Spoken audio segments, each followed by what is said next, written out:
नमस्ते मेरे प्यारे दोस्तों, स्वागत है आपका अपना यूट्यूब चैनल मोटिवेपी स्टडी पर।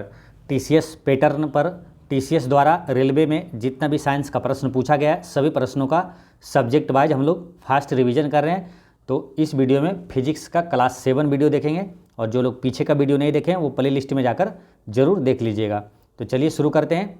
पहला क्वेश्चन है आज का कि यदि एक वस्तु का वेग उसके प्रारंभिक वेग का 2 गुना हो जाता है तब इसकी गतिज ऊर्जा इसकी प्रारंभिक गतिज ऊर्जा की n गुनी हो जाती है, तो n का मान क्या होगा। सिंपल क्वेश्चन है कि जब वेग को अगर दोगुना कर दिया जाए तो गतिज ऊर्जा क्या होगा। तो देखिए गतिज ऊर्जा बराबर सूत्र होता है हाफ mv², ठीक है। तो गति यानी कि v को दोगुना करेंगे तो गतिज ऊर्जा टोटल क्या हो जाएगा v² यानी कि 2 दूनी 4 गुना हो जाएगा। तो इसका आंसर क्या हो जाएगा, ऑप्शन नंबर बी। यही पूछा है कि गतिज ऊर्जा की जो है n गुना हो जाती है, तो n गुना यानी कि 4 गुना हो जाती है। n का मान क्या हो, 4। नेक्स्ट है किसी तने हुए रबर बैंड में किस प्रकार की ऊर्जा होती है। तो तना हुआ बैंड में होगा कैसा, अस्थितिज ऊर्जा, ठीक है। जैसे खींचा हुआ धनुष, इसमें कैसा होगा, अस्थितिज ऊर्जा। जैसे चलती हुई गोली जो गति में रहेगा, चलती हुई, उसमें गतिज ऊर्जा होगा, ठीक है। जो खींचा हुआ है, तना हुआ है, वो रहेगा अस्थितिज ऊर्जा, ठीक है। और अस्थितिज ऊर्जा बराबर सूत्र याद रखना है आपको, होता है mgh, ठीक है। एक कार्य बराबर भी होता है जब द्रव्यमान, गुरुत्वीय त्वरण और ऊंचाई दिया हो तो कार्य बराबर सूत्र होता है mgh, ठीक है। एक तो कार्य बराबर बताया था आपको, बल गुना विस्थापन होता है, एक ये भी होता है, ठीक है। तो अस्थितिज ऊर्जा बराबर भी होता है mgh, ठीक है। ये ध्यान रखना है। नेक्स्ट है खींचे हुए रबर बैंड में किस प्रकार की ऊर्जा होती है। तो खींचे हुए में क्या, अस्थितिज ऊर्जा होती है, ठीक है। कुछ क्वेश्चन होता है काफ़ी इंपॉर्टेंट होता है, एग्जाम में बार बार रिपीट होते रहता है, ठीक है। यही क्वेश्चन देखिए पीछे भी पूछा गया था, अभी पूछा गया है। कई क्वेश्चन होता है साइंस का जो कि रिपीट होता है, ठीक है। तो याद रखना है, सभी प्रश्नों को आपको याद रखना है, आपके हर एग्जाम में काम आएगा। इनमें से किसे ना तो बनाया जा सकता है और ना ही नष्ट किया जा सकता है।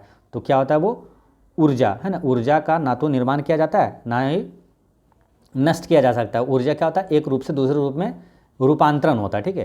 तो इसका आंसर क्या होगा, ऊर्जा है ना। ऊर्जा को ना तो बनाया जा सकता है नहीं नष्ट किया जा सकता है। नेक्स्ट है यदि एक वस्तु की गतिज ऊर्जा इसके प्रारंभिक मान का 256 गुना हो जाता है तो नया रेखीय संवेग क्या होगा। तो देखिए वो क्या होता है, गतिज ऊर्जा अगर 256 गुना हो गया, जैसे पीछे क्वेश्चन में देखे थे क्या, गतिज ऊर्जा जैसे कि वेग को 2 गुना कर दें तो गतिज ऊर्जा क्या हुआ था, 4 गुना हो गया था, यानी कि उसका स्क्वायर हो गया था, ठीक है। तो यहाँ पर 256 गुना हो गया, तो यानी कि ये किसका स्क्वायर है, ये 16 का, यानी कि वेग क्या हुआ, 16 गुना हुआ, ठीक है। वही यहाँ पर रेखीय संवेग है तो वो 16 गुना हुआ, इसलिए वो गतिज ऊर्जा जो है इसका वर्ग यानी कि v² है ना, 256 गुना हो गया। तो आंसर क्या होगा, इसके प्रारंभिक मान का 16 गुना हो गया। नया जो रेखीय संवेग क्या हुआ, 16 गुना हुआ, इसलिए गतिज ऊर्जा 256 गुना हो गया। नेक्स्ट क्वेश्चन है किसी वस्तु द्वारा उसकी स्थिति या विन्यास द्वारा प्राप्त ऊर्जा को कहा जाता है। तो अस्थितिज ऊर्जा कहा जाता है, मतलब किसी वस्तु द्वारा उसकी स्थिति या विन्यास द्वारा प्राप्त ऊर्जा को अस्थितिज ऊर्जा कहा जाता है। गतिज ऊर्जा किसके बराबर होता है, तो गतिज ऊर्जा बराबर क्या होता है, काइनेटिक एनर्जी बराबर होता है हाफ mv², है ना, ऑप्शन नंबर ए। नेक्स्ट है द्रव्यमान n वाली एक वस्तु गति v के साथ स्थानांतरित होती है तो इसमें गतिज ऊर्जा k है। यदि इसका वेग दोगुना कर दिया जाए तो इसकी गतिज ऊर्जा क्या होगा। तो वेग जैसी दोगुना होगा तो गतिज ऊर्जा 4 गुना हो जाएगा, ऑप्शन नंबर सी। क्योंकि गतिज ऊर्जा बराबर क्या होता है, हाफ mv²। तो v जैसे वेग दोगुना हुआ तो गतिज ऊर्जा क्या, v² यानी कि 4 गुना हो जाएगा। अच्छा द्रव्यमान दोगुना होगा तो गतिज ऊर्जा भी 2 गुना होगा, ठीक है, क्योंकि इसमें स्क्वायर नहीं है। नेक्स्ट है किसी संकुचित स्प्रिंग में सामान्य लंबाई के स्प्रिंग से, एक है किसी संकुचित स्प्रिंग और एक सामान्य लंबाई के स्प्रिंग से अधिक ऊर्जा होती है। क्योंकि स्प्रिंग संकुचित होने के कारण इसमें क्या होता है, संकुचित यानी दबा दिए, ठीक है, दबा के रखेंगे तो उसमें क्या होता है, स्थितिज ऊर्जा ना, अस्थितिज ऊर्जा उसमें होता है, इसलिए उसमें ज़्यादा ऊर्जा होती है, ठीक है। ऑप्शन नंबर बी इसका आंसर हुआ 309 का, है ना, 309 का बी, ठीक है। तो अब 310 में देखते क्या है, जब किसी बंदूक से गोली चलाई जाती है तो इसकी संभावित स्थितिज ऊर्जा किस में परिवर्तित हो जाती है? तो गोली चलेगा ना, तो वो गतिज ऊर्जा में परिवर्तित हो जाएगा। ऑप्शन नंबर ए इसका करेक्ट आंसर है। नेक्स्ट है 5 किलोग्राम और 10 किलोग्राम द्रव्यमान की दो इस्पात की गेंदों की गतिज ऊर्जाएं समान है। देखिए गतिज ऊर्जा यहाँ क्या बोला? समान है दोनों का, जबकि एक का द्रव्यमान 5 kg है, दूसरा का है 10 kg, लेकिन दोनों की गतिज ऊर्जा समान है।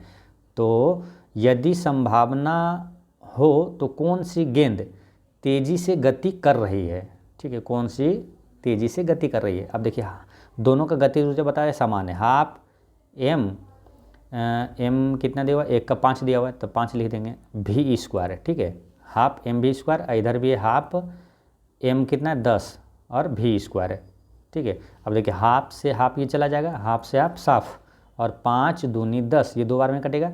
अब देखिए ये क्या हुआ? भी स्क्वायर जो है V1 स्क्वायर, मान के चलिए V1 किसका? ये 5 kg वाला, और V2 है 10 kg वाला, तो 2V2 है ना, 2 यानी कि इसमें 2 गुना कर रहे हैं ना V2 में, तब इसके बराबर आ रहा है ना, यहाँ बराबर का चिन्ह है, तब इसके बराबर आ रहा है V1 के बराबर, यानी कि V1 ज़्यादा है, तभी तो इसमें 2 गुना करने के बाद ये आ रहा है, ठीक है ना, V1, यानी कि 5 किलोग्राम वाला जो है उसका गति तेज है, ठीक है। तो आंसर क्या आ जाएगा? ऑप्शन नंबर बी, ठीक है। नेक्स्ट है स्थिति या आकृति में हुए परिवर्तन के कारण एक वस्तु में निहित ऊर्जा को कहा जाता है, तो वो क्या कहलाता है? स्थितिज ऊर्जा, ठीक है। स्थिति में या आकृति में हुआ परिवर्तन तो स्थितिज ऊर्जा है ना, स्थिति या आकृति में हुए परिवर्तन के कारण एक वस्तु में निहित ऊर्जा को स्थितिज ऊर्जा कहा जाता है। नेक्स्ट है यांत्रिक ऊर्जा किसके बराबर है? काफ़ी महत्वपूर्ण क्वेश्चन है, कई बार ये क्वेश्चन पूछा हुआ है, ठीक है। यांत्रिक ऊर्जा याद रखना है, रट जाना है। यांत्रिक ऊर्जा किसके बराबर होता है? तो ये होता है मालूम, गतिज ऊर्जा और स्थितिज ऊर्जा के योग के बराबर होता है ना। ऑप्शन नंबर बी इसका करेक्ट आंसर होगा, 313 का, है ना, 313 का बी, ठीक है। क्या होता है? यांत्रिक ऊर्जा जो है गतिज ऊर्जा और स्थितिज ऊर्जा के योग के बराबर होता है। नेक्स्ट है एक खींचे हुए धनुष से तीर छोड़ते समय धनुष की स्थितिज ऊर्जा किस में बदल जाती है? तो वही जो पीछे क्वेश्चन आता है ना कि गोली छोड़ते हैं तो गोली जब चलती है तो स्थितिज ऊर्जा गतिज ऊर्जा में बदल जाता है, वही होगा जब तीर छोड़ते हैं तो स्थितिज ऊर्जा गतिज ऊर्जा में बदल जाएगा। नेक्स्ट है इनमें से कौन सा स्थितिज ऊर्जा का उदाहरण नहीं है? तो स्थितिज ऊर्जा मतलब क्या था? कोई भी चीज़ रुका हुआ रहता है ना, अस्थिर रहता है, और जो चलता रहेगा गतिमान रहेगा वो गतिज ऊर्जा होगा, तो वही पूछा स्थितिज ऊर्जा का उदाहरण नहीं है।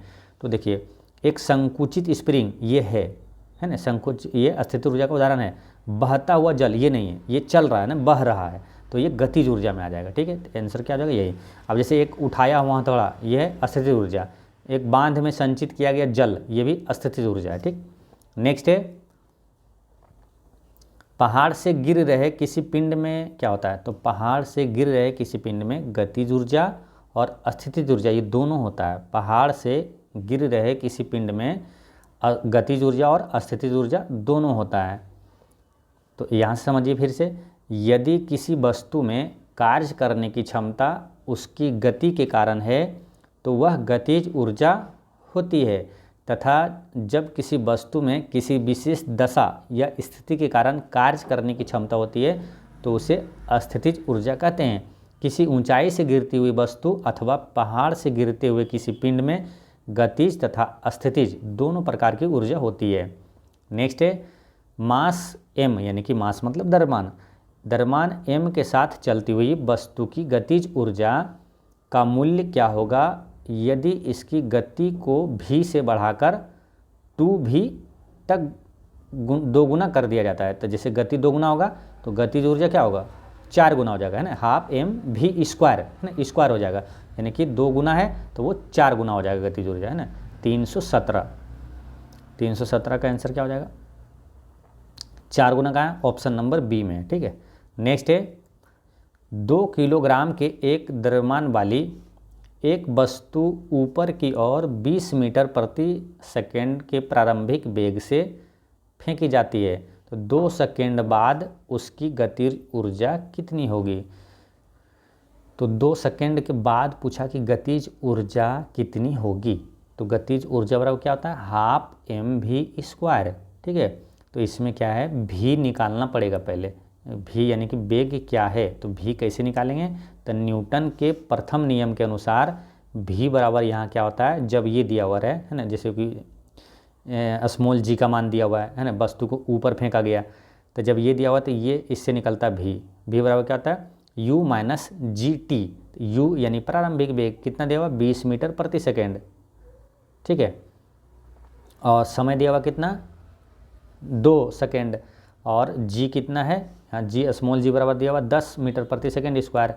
तो v बराबर क्या हो जाएगा, u कितना है 20 माइनस जी टी, तो g का मान है 10 और t का मान है 2, तो 10 दूनी 20, तो 20 में से 20 चला गया 0, v का मान क्या हो गया 0। अब v का मान जैसे ही 0 हुआ तो गतिज ऊर्जा भी 0 हो जाएगा, क्योंकि हाफ mv² होता है फॉर्मूला, तो v² 0, सब गुना में है तो सब 0 हो जाएगा। ऑप्शन नंबर बी इसका करेक्ट आंसर है। नेक्स्ट है, 5 मीटर प्रति सेकेंड की गति से 5 मीटर प्रति सेकेंड यानी कि क्या, ये बेग है ना, बेग क्या होता है, मीटर प्रति सेकेंड। बेग क्या होता है, विस्थापन में परिवर्तन की दर को बेग कहते हैं। तो जैसे मीटर प्रति सेकेंड हुआ तो ये बेग हो गया, और मीटर प्रति सेकेंड स्क्वायर होता है क्या होता है, वो त्वरण हो जाता है। तो 5 मीटर प्रति सेकेंड की गति से गतिशील 22 kg वजन वाले वस्तु का गतिज ऊर्जा क्या होगा, तो गतिज ऊर्जा क्या होता है, हाफ m कितना, ये द्रव्यमान, हाफ mv², भी यहाँ दिया हुआ 5 यानी कि 5 गुना 5, इसको 2 से काट दीजिए 11। अब 11 गुना ये 25 है, तो 11 गुना 25 कर दीजिए, आंसर आ गया। तो 25 दें कितना होता है, 25 दें 250, 11 बार गुना करना है यानी 275, इसका आंसर हो गया 275 वाला। अब 275 का है, ऑप्शन नंबर ए में है। नेक्स्ट है, गिरते हुए नारियल में होती है, तो गिरते हुए नारियल में क्या होगा, गतिज ऊर्जा होगा। ठीक है, किसी वस्तु में कार्य करने की क्षमता यदि उसकी गति के कारण होती है तो उसे गतिज ऊर्जा कहा जाता है। उदाहरण क्या है कि ऊंचाई से गिरती वस्तु, बहता हुआ पानी, बहती हुई हवा, घूमता हुआ पहिया आदि में गतिज ऊर्जा होता है। गतिज ऊर्जा बराबर हाफ mv² होता है। नेक्स्ट है, 11 kg की एक वस्तु जब भूमि से 5 मीटर की ऊंचाई पर हो तब इसमें निहित ऊर्जा ज्ञात करें। तो इसमें निहित ऊर्जा ज्ञात करें तो इसमें क्या होगा, देखिए 11 kg की एक वस्तु जब भूमि से 5 मीटर की ऊंचाई पर है वो, ठीक है, तो यहाँ पर निकालना क्या होगा, स्थितिज ऊर्जा। स्थितिज ऊर्जा बराबर सूत्र होता है mgh। m का मान दिया हुआ है 11, g का मान दिया हुआ है 9.8 और h ऊंचाई कितना 5 है ना, तो ये तीनों को गुना कर दीजिए, आंसर आ जाएगा। ठीक है, तो ये तीनों गुना करने पर क्या हुआ, 539 जूल इसका करेक्ट आंसर है, ऑप्शन नंबर ए। नेक्स्ट है, 14 kg की एक वस्तु जब भूमि से 5 मीटर की ऊंचाई पर है तब इसमें निहित ऊर्जा क्या होगा, वही होगा है ना, mgh, पोटेंशियल एनर्जी। स्थितिज ऊर्जा बराबर क्या होता है, mgh। अब देखिए mgh करेंगे तो देखिए यहाँ क्या है, m का मान कितना दिया हुआ है 14, ये दिया हुआ है, g का मान दिया हुआ है 9.8 और ये h दिया हुआ कितना 5। ठीक है, अब इसको गुना कर देना है, 14 बच्चे कितना होता है 70। ठीक है, ये हो गया 70 यानी कि ये हो गया, और ये पॉइंट से ये शून्य चला जाएगा, 98 गुना 7 करिए तो 8 7 56, 56 यानी लास्ट में 6 आएगा। तो लास्ट में 6 ऑप्शन में देखिए किस में, एक यहाँ है एक यहाँ है, लेकिन पूछा क्या, ऊर्जा। ऊर्जा की इकाई क्या होता है, जूल है ना, तो यहाँ जूल वाला जे वाला हो गया आंसर, ऑप्शन नंबर सी। ठीक है, नेक्स्ट है, 15 kg की एक वस्तु जब भूमि से 10 मीटर की ऊंचाई पर हो तब इसमें निहित ऊर्जा क्या होगा, तो फिर वही फॉर्मूला लगाना है mgh। ठीक है, तो m ये है और g ये है और h ये है, तो 15 गुना 2 शून्य 1500 हो जाएगा, 1500। अब ऊर्जा पूछा तो जूल वाला आंसर होगा, तो जे वाला ध्यान देना कहाँ, यहाँ है। ठीक है, ये ध्यान रखना है, इन्हें कि 1500 आया, अब ये टिक करके चल दिए हैं, तो ये ध्यान रखना है, उसका इकाई ध्यान रखना है, कार्य और ऊर्जा ये दोनों का ऐसा इकाई जूल होता है ना, तो जे वाला टिक करना, ऑप्शन नंबर डी। नेक्स्ट है, किसी वस्तु की गतिज ऊर्जा 120 जूल है और इसका द्रव्यमान इतना है तो वेग क्या होगा। देखिए गतिज ऊर्जा बराबर ही दे दिया, यानी कि गतिज ऊर्जा बराबर क्या होता है, काइनेटिक एनर्जी बराबर होता है हाफ एम वी स्क्वायर।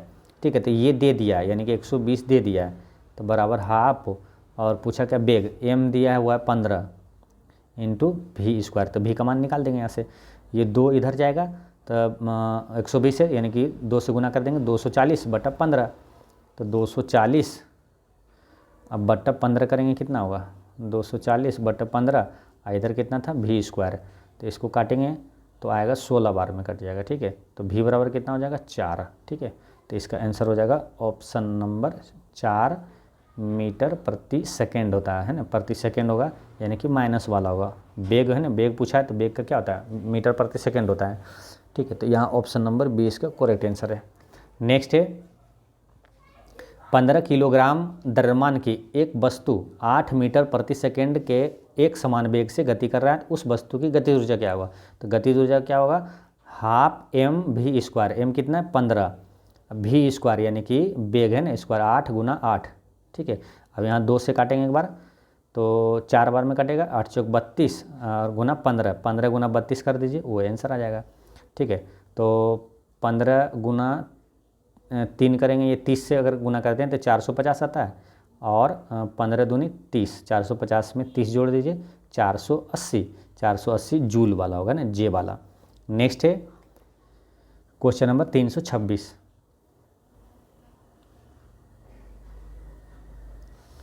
ग्यारह केजी की एक वस्तु जब भूमि से 6 मीटर की ऊंचाई पर हो तब उसमें निहित ऊर्जा कितनी होती है, तो फिर वही फॉर्मूला लगाएंगे, कौन सा, mgh। ठीक है, तो mgh, m कितना ये दिया हुआ है, g ये दिया हुआ है और h ये दिया हुआ है। ठीक है, ये तीनों को गुना कर दीजिए, आंसर आ जाएगा है ना, 11 गुना 6 गुना 9.8। ठीक है, तो इसका आंसर क्या आ जाएगा,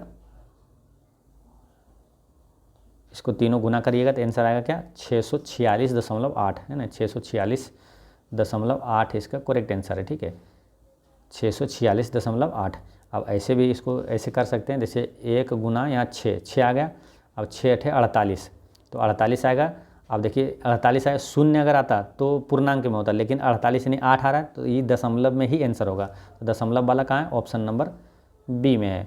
नेक्स्ट है बंदूक से चली गोली लक्ष्य के भीतर गहराई से चली जाती है, क्योंकि इसमें क्या होता है, तो इसमें गतिज ऊर्जा होती है ना, गोली चली है तो वो गतिज ऊर्जा होती है। नेक्स्ट है टरबाइन द्वारा बहते पानी और हवा का प्रयोग डैश परिवर्तन के लिए किया जाता है, तो गतिज ऊर्जा को विद्युत ऊर्जा में परिवर्तन के लिए किया जाता है। टरबाइन द्वारा बहते पानी और हवा का प्रयोग गतिज ऊर्जा को विद्युत ऊर्जा में बदलने के लिए किया जाता है। नेक्स्ट है 0.5 किलोग्राम द्रव्यमान का एक घन चिकनी सतह पर 2 मीटर प्रति सेकेंड की गति से चल रहा है, वह 1 किलोग्राम की एक अन्य वस्तु से टकराता है और वे दोनों एकल वस्तु के रूप में साथ में आगे बढ़ते हैं।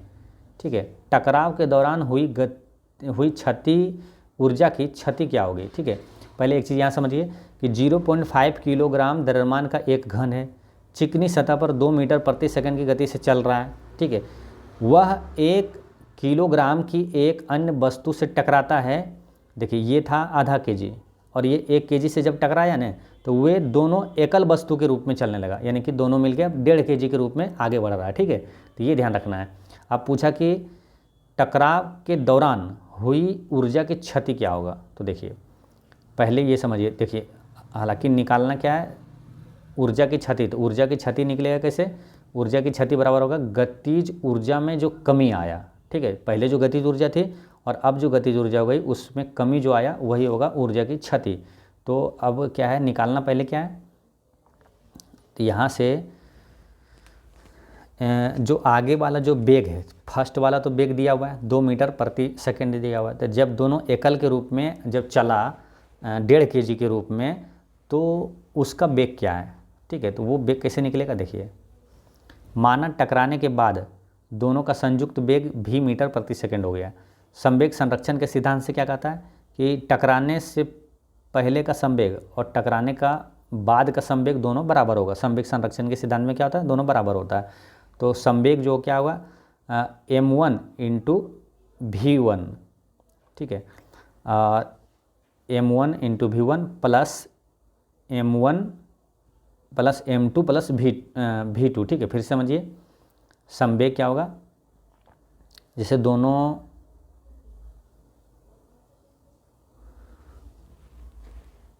दो गो है ना, दो वस्तु है, ठीक है, दो वस्तु है तो एक है कुल उसका जो संवेग होगा टकराने से पहले m1 इंटू v1, ठीक है, जो कि यहाँ लिख दिया m1 0.5 है, v1 यानी वेग है 2, ठीक है। फिर प्लस में m2 v2, तो m2 क्या है, m2 एक दिया हुआ है ना, 1 kg दिया हुआ है m2 तो दिया हुआ है, दूसरा जो है वस्तु जो 1 kg वाला है अन्य वस्तु से टकराया तो 1 kg दिया हुआ है, ठीक है, तो एक है वो, लेकिन v2 नहीं दिया हुआ है, तो v2 नहीं दिया हुआ तो इसको यहाँ पर क्या 0 मानना है, ठीक है। v2 यहाँ पर है ही नहीं, v2 0 हो गया। अब है क्या, टकराने के बाद जो वेग है वो वाला, टकराने के बाद क्या हुआ, दोनों एकल के रूप में चलने लगा, यानी कि आधा kg पहले का द्रव्यमान और 1 kg बाद का है ना, m1 प्लस m2 ये दोनों मिलके और v वेग से चलने लगा। टकराने के बाद का वेग है क्या v, ठीक है, तो ये ध्यान रखना है। आप इसको कैलकुलेट करिएगा तो ये तो हो गया 2 गुना आधा करेंगे तो कितना होगा 1 होगा, ठीक, और ये आधा और 1 जोड़ेंगे तो 1.5 होगा, है ना, आधा और 1 जोड़ेंगे क्या होगा 1.5 हो जाएगा ना। तो इधर बचा है कितना, देखिए इधर बच गया है आपका आधा 1/2, 2 गुना आधा नहीं, 2 गुना आधा करेंगे तो कितना होगा 1 होगा, तो 1 हो बच गया इधर, और इधर में बचा है कितना 1.5, ठीक है, इंटू v, ठीक है। अब ये 1.5 इधर कर दिए तो यही v बराबर क्या हो गया 1/1.5 करेंगे तो पॉइंट ऊपर चल जाएगा तो ये बच जाएगा, है ना, 10 हो जाएगा ऊपर। अब इसको काटिएगा तो 5 दूनी 10 और नीचे 5 15, यानी 2/3 होगा, तो वही आया v बराबर कितना 2/3 मीटर प्रति सेकेंड।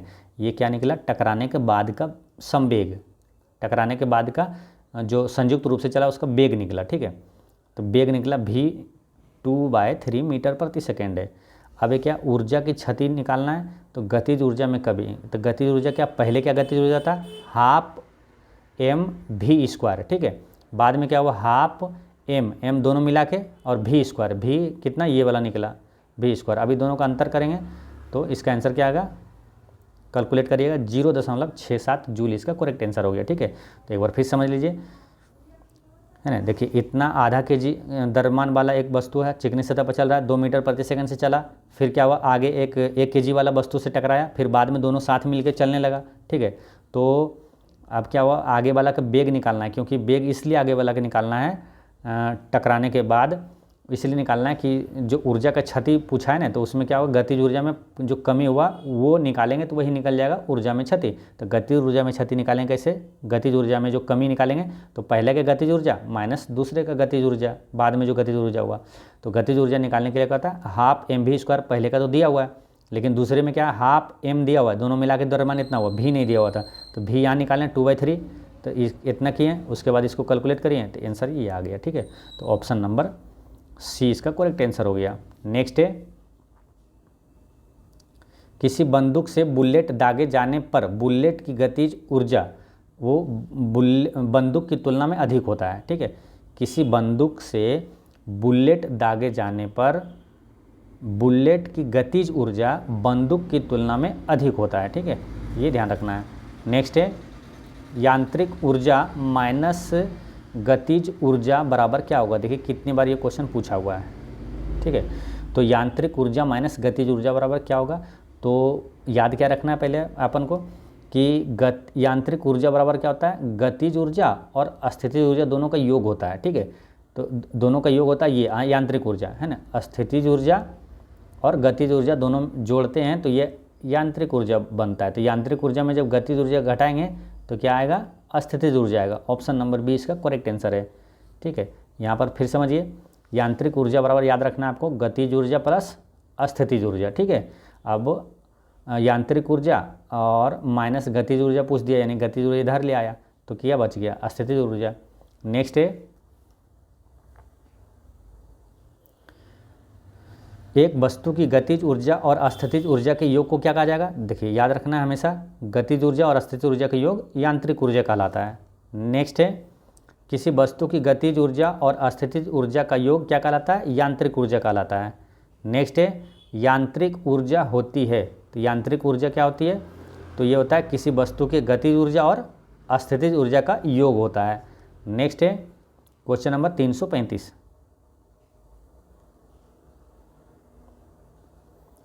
अस्थितिज ऊर्जा और गतिज ऊर्जा किसके बराबर होता है, तो यांत्रिक ऊर्जा के बराबर होता है। नेक्स्ट है ऊर्जा में दो प्रकार की ऊर्जा होती है, किसमें, तो यांत्रिक ऊर्जा में होता है ना, अस्थितिज ऊर्जा और गतिज ऊर्जा। नेक्स्ट है 15 kg द्रव्यमान की एक वस्तु 7 मीटर प्रति सेकेंड के एक समान वेग से गति कर रही है, उस वस्तु की गतिज ऊर्जा क्या होगा, गतिज ऊर्जा बराबर क्या होता है, हाफ एम कितना दिया हुआ 15 kg, हाफ एम भी स्क्वायर यानी 7 × 7। अब इसको कैलकुलेट करिए, आंसर आ जाएगा। ठीक है, 15 × 7 करिए, 15 7 75 से फिर गुना 7 करिए तो 105 × 7 करेंगे कितना होगा, 735 है ना, 735/2। ठीक है, 735/2, तो 735/2 करेंगे कितना होगा, 700 का आधा कितना होता है, 350। ठीक है, 700 का आधा हो गया, अब 35 का आधा होगा कितना होगा, 17.5, 17.5 जोड़ दीजिए, इसमें कितना होगा 350 और 17.5 367.5 जूल इसका करेक्ट आंसर है। ऑप्शन नंबर कितना हो जाएगा, option number C 367.5 joule. Next है 12 kg की एक वस्तु को भूमि से एक निश्चित ऊंचाई पर रखा गया है, यदि वस्तु की स्थितिज ऊर्जा 600 जूल है तो भूमि के संदर्भ में वस्तु की ऊंचाई ज्ञात कीजिए, और स्मॉल जी का मान ये दिया हुआ है। ठीक है, तो स्थितिज ऊर्जा बराबर दिया हुआ है। ठीक है, स्थितिज ऊर्जा बराबर हम लोग क्या निकालते थे पहले, mgh। ठीक है, तो स्थितिज ऊर्जा बराबर, तो स्थितिज ऊर्जा बराबर कितना दिया, 600 जूल दिया हुआ है। अब इसमें जो दिया हुआ है और पूछा क्या है, ऊंचाई, यानी m तो आपको दिया हुआ है 12, ठीक है, g दिया हुआ है 10, अब h निकाल लेना है। अब इसको कैलकुलेट करिए, 1 से 1 शून्य से 1 शून्य कट गया, 12 × 5 = 60, 5 आ गया, ऊंचाई कितना आएगा 5। आंसर क्या हो जाएगा, ऑप्शन नंबर डी, ऊंचाई पूछा तो 5 मीटर होगा ओनली। ठीक, नेक्स्ट है कि निम्नलिखित में से कौन सी ऊर्जा गतिज ऊर्जा है, तो गतिज ऊर्जा इसमें कौन सा है, बंदूक से निकली गोली ये भी तो गतिज ऊर्जा है, तीव्र गति से कार्यरत एक रेलवे इंजन ये भी गतिज ऊर्जा है, एक साधारण पेंडुलम की गति ये भी गतिज ऊर्जा है। तो option number A B C तीनों हो जाएगा, आंसर डी है ना। नेक्स्ट है 6 मीटर प्रति सेकेंड के वेग से गतिमान 10 kg द्रव्यमान की वस्तु की गतिज ऊर्जा क्या होगा, तो गतिज ऊर्जा क्या होता है, हाफ एम कितना 10 एम भी स्क्वायर 6 × 6, तो इसको 2 से काटेंगे 3, तो 6 × 18 × 10 180। अब 180 कहाँ पर है, यहाँ पर है ना, ऑप्शन नंबर बी में 180 जूल। नेक्स्ट है क्वेश्चन नंबर 341, ऊर्जा के संबंध में निम्न में से कौन सा कथन सत्य नहीं है, तो ऊर्जा के संबंध में कौन सत्य नहीं पूछा। पहला क्या, ऊर्जा भौतिक पदार्थ नहीं है, तो ये सही है ना, ऊर्जा भौतिक पदार्थ नहीं है। ऊर्जा किसी कार्य को करने की क्षमता की माप है, ये भी सही है। ऊर्जा को कई रूपों में संग्रहित किया और मापा जा सकता है, ये भी सही है। रूपांतरण के दौरान निर्गत ऊर्जा निर्वात में जाती है, ये गलत है। ऑप्शन नंबर डी ये ऊर्जा के बारे में सही नहीं है।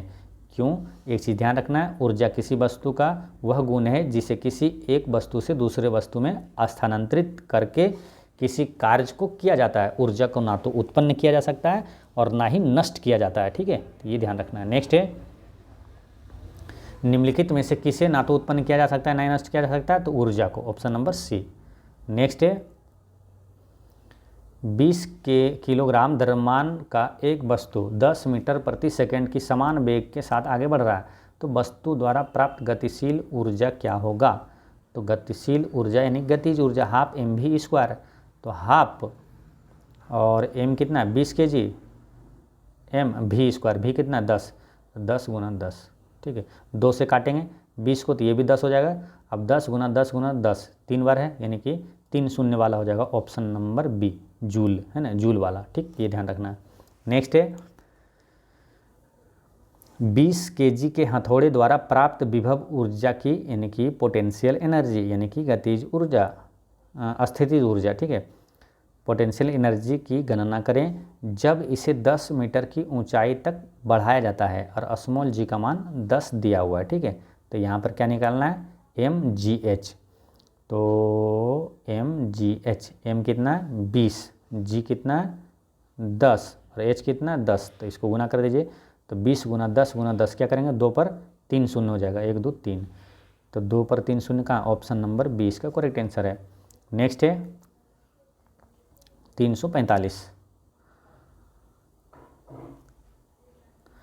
और सुबह में क्या है कि रेलवे एनटीपीसी का जो भी फॉर्म अप्लाई किए हैं वो एनटीपीसी का सेट डेली प्रैक्टिस करवाया जा रहा है। तो जो लोग भी रेलवे का कोई भी फॉर्म भरें वो सेट प्रैक्टिस जरूर करें। आप एनटीपीसी का भी प्रैक्टिस सेट अगर पकड़ते हैं, देखते हैं, तो आपका पूरा जीके जीएस का शानदार स्टडी हो जाएगा, ठीक है।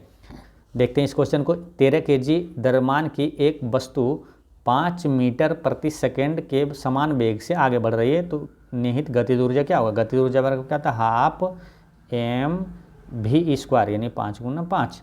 अब इसको गुना कर दीजिए, 2 से भागा दे देंगे, 13 पचे 65 और गुना 5 कर दीजिए, 5 25 और 5 छक 30 2 32, 325 के आधा आंसर हो जाएगा। 325 के आधा क्या होगा, ऑप्शन नंबर सी। नेक्स्ट है 20 किलोग्राम द्रव्यमान की वस्तु 5 मीटर प्रति सेकेंड की गति से चलती है, उसकी गति ऊर्जा क्या होगा, गति ऊर्जा क्या होगा, हाफ mv²। तो हाफ m, तो हाफ m कर देंगे, कितना हो जाएगा ये 10, v² क्या हो जाएगा 25, नहीं कि 25 गुना 10 250 ऊर्जा पूछा तो जूल होगा, ऑप्शन नंबर बी इसका करेक्ट आंसर होगा, है ना, 250 जूल। नेक्स्ट है गुरुत्वाकर्षी स्थितिज ऊर्जा का सूत्र है, तो गुरुत्वाकर्षी स्थितिज ऊर्जा का सूत्र क्या होता है, mgh, है ना, u बराबर mgh। नेक्स्ट है गतिज ऊर्जा के बारे में कौन सा गलत है, तो गतिज ऊर्जा के बारे में कौन सा गलत है, तो ऑप्शन नंबर ए में क्या है, अस्थिर अवस्था के दौरान वस्तु में निहित ऊर्जा को गतिज ऊर्जा कहा जाता है, ये गलत है। क्यों, देखिए अस्थिर अवस्था के दौरान वस्तु में निहित ऊर्जा को स्थितिज ऊर्जा कहा जाता है, नो कि गतिज ऊर्जा, ठीक है। तो यहाँ पर गतिज ऊर्जा लिख दिया, ये से गलत है ये। अब पूछा कौन गलत है, तो यही गलत है, आंसर हो गया ऑप्शन नंबर ए। फिर आगे पढ़ सकते हैं, एक वस्तु गति के आधार पर इसके द्वारा प्राप्त ऊर्जा को गतिज ऊर्जा के रूप में जाना जाता है, ये सही है। गति के आधार पर वो गतिज ऊर्जा कहलाता है। गतिज ऊर्जा का सूत्र होता है हाफ mv², ये भी सही है। और गतिमान वस्तुओं में गतिज ऊर्जा होती है, ये भी सही है। नेक्स्ट है 4 मीटर प्रति सेकेंड की एक समान वेग के साथ चलने वाली एक वस्तु में 120 जूल की गतिशील ऊर्जा है, वस्तु का द्रव्यमान क्या होगा, तो देखिए गतिज ऊर्जा बराबर क्या होता है, हाफ mv², तो गतिज ऊर्जा का मान दिया हुआ कितना 120 बराबर क्या होगा, हाफ m का मान पूछा ही है, v², v यानी कि 4 गुना 4, ठीक है। तो अब कैसे इसको कैलकुलेट करेंगे, 2 को इधर कर दीजिए, 12 दूनी 24, 240, अब बटा 4 चौक 16, यानी कि 4 गुना 4, एक बार 4 से काटिए तो 4 छक 24, और एक बार 4 से काटिए 15, तो आंसर क्या हो जाएगा 15। पूछा क्या, द्रव्यमान पूछा है, तो कौन वाला होगा, केजी वाला, ऑप्शन नंबर बी, ठीक है। तो ये भी यूनिट भी ध्यान रखना है, काफ़ी महत्वपूर्ण होता है। ऐसे 15 निकालें, ऐसे नहीं कि ऑप्शन नंबर ए टिक मार कर चल दिए, नहीं, ये क्या बल पूछेगा तो न्यूटन होगा, और जैसे ऊर्जा पूछा कितना है तो जूल वाला होगा, जे वाला होगा। यहाँ द्रव्यमान पूछा है तो केजी वाला होगा, ये ध्यान रखना है। नेक्स्ट है 5 मीटर प्रति सेकेंड की गति से आगे बढ़ रही द्रव्यमान m की एक वस्तु की गतिज ऊर्जा 25 जूल है, इसकी गति दुगनी हो जाने पर इसकी गतिज ऊर्जा कितनी होगी। तो एक चीज़ ध्यान रखना है सिंपल, कि गति जैसी दुगनी होगा तो गतिज ऊर्जा क्या होगा, 4 गुना हो जाएगा, ठीक है। जैसे कि सूत्र क्या होता है, हाफ mv², तो गति वेग जैसे 2 गुना हुआ तो इसका टोटल क्या हो जाएगा मान, v², यानी 2 दूनी 4 गुना हो जाएगा। तो 4 गुना होगा, यानी कि पूछा गतिज ऊर्जा 25 दे ले, तो अगर गति दोगुनी होगा तो गति ऊर्जा क्या हो जाएगा, 4 गुना हो जाएगा, यानी 25 चौके 100 हो जाएगा, 100 जूल हो जाएगा। ऑप्शन नंबर ए इसका करेक्ट आंसर है, ठीक है। तो दोस्तों तो आज की वीडियो इतना तक ही रहने देते हैं, मिलते हैं नेक्स्ट वीडियो में आगे के महत्वपूर्ण प्रश्नों के साथ। पढ़ते रहें, मुस्कुराते रहें। जय हिंद दोस्तों।